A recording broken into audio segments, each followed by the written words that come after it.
Assalamualaikum warahmatullahi wabarakatuh. Perkenalkan, nama saya Hamzah Lopez Nurudin dengan NIM 19.18292 dari kelas C Sosioinformatika. Jadi di sini saya akan mempresentasikan hasil tugas 3 saya mengenai Undang-Undang ITE. Jadi di sini ada 4 pertanyaan atau soal yang akan saya jelaskan satu-satu. Yang pertama yaitu Undang-Undang ITE memiliki pokok masalah yang diatur disebutkan. Nah, yang pertama, Undang-Undang ITE atau Undang-Undang Informasi dan Transaksi Elektronik adalah undang-undang yang mengatur mengenai informasi elektronik dan juga transaksi elektronik. Berdasarkan undang-undang tersebut, kemudian di bawah ini ada beberapa yang dilarang atau yang dipidanakan menurut Undang-Undang ITE. Jadi pokok-pokoknya itu secara garis besar ada 8.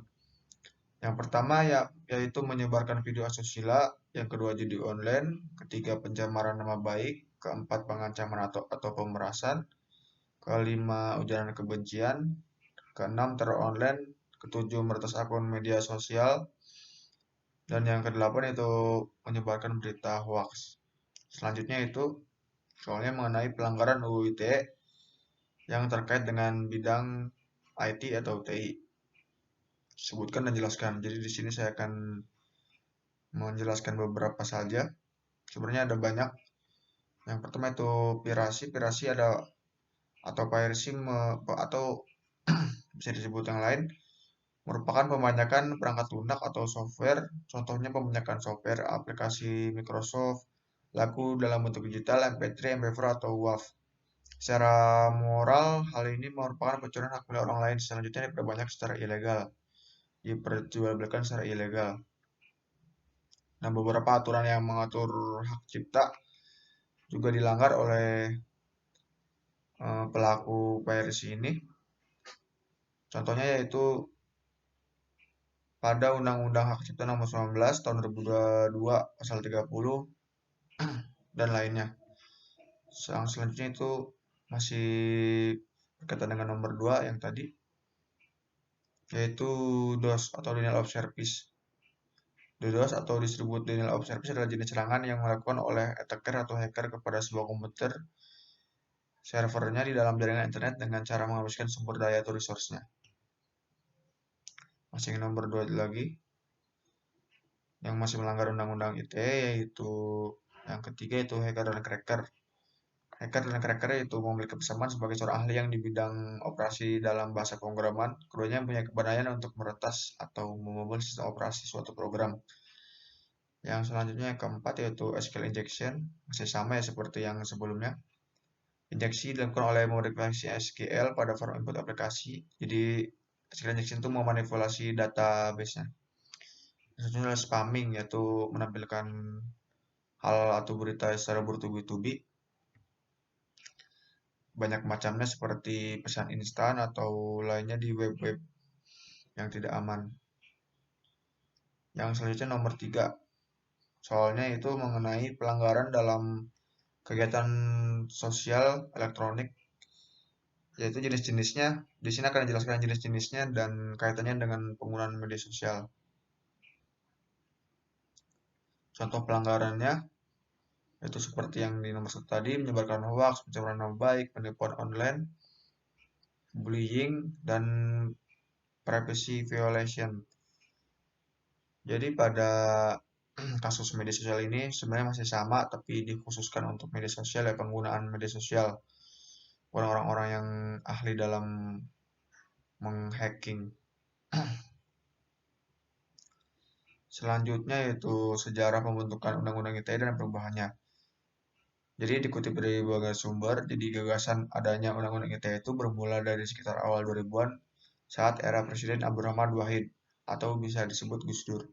Ketika itu masih terjadi kekosongan hukum di ranah dunia maya atau cyber, sehingga dua perguruan tinggi negeri yaitu UI dan Unpad masing-masing menyusun konsep RUU Cyber Law. Unpad dipimpin oleh Profesor Mike Komar Rekaat Maja menyusun undang-undang tentang ITE ini, sehingga RUU Cyber Law versi Unpad itu bersifat umum untuk mengatur memulai perlindungan hak pribadi ya, saat awal-awal 2000-an itu.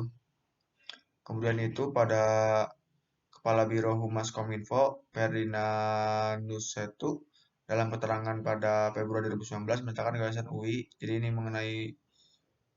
masih mengenai ini, tapi menurut Kominfo sendiri, gagasan ini digabung menjadi satu naskah RUU pada 2003. Saat itu era Presiden Megawati di mana Menteri Negara Komunikasi dan Informasi jabat Syamsul Muarif. RUU Tindak Pidana Teknologi Informasi memang diusulkan UNPAD, tapi berbeda dengan Cyber Law.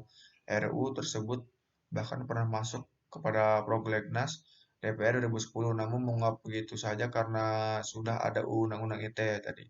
Di RUU itu yang disusun oleh UNPAD. Sementara itu, pada perumusan Undang RUU ITE pada 2005 atau saat Presiden SBY, Kominfo saat itu Departemen atau sekarang Departemen Kominfo membentuk panitia kerja atau panja yang menganggotakan 50 orang.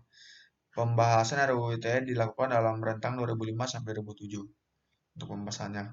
Kemudian Kominfo dipimpin oleh Sofyan Jalil dan berlanjut kepada Muhammad Nuh. Kominfo dalam pembahasan RUU ITE menggunakan alasan teori sintesa atau hybrid yang merupakan gabungan atau kombinasi antara teori instrumental dan teori substantif.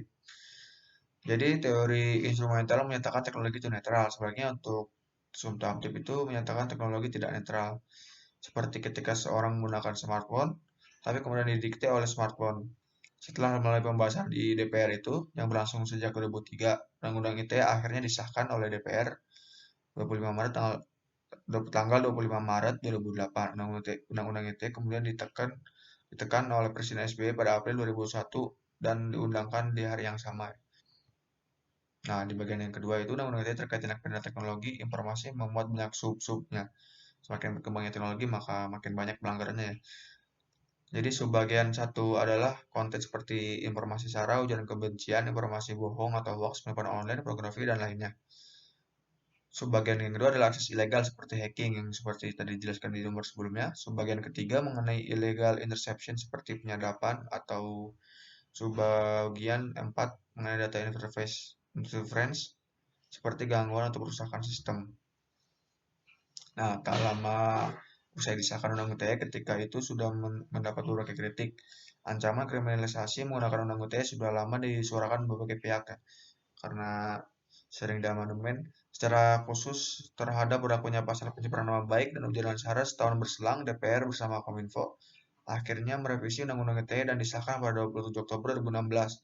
Revisi yang baru ini ditekan oleh Presiden Jokowi pada 25 November 2016 dan diundangkan di hari yang sama juga seperti yang sebelumnya. Jadi Kominfo menyebut setidaknya ada 7 poin utama dalam revisi Undang-Undang ITE 2016.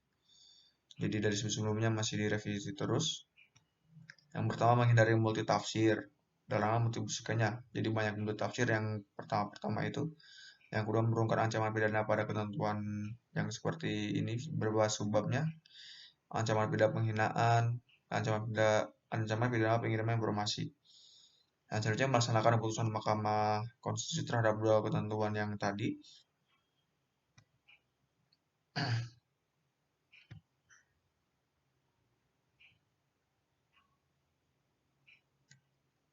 Yang selanjutnya melakukan sinkronisasi ketentuan hukum pada pasal 43 ayat 5 dan 6.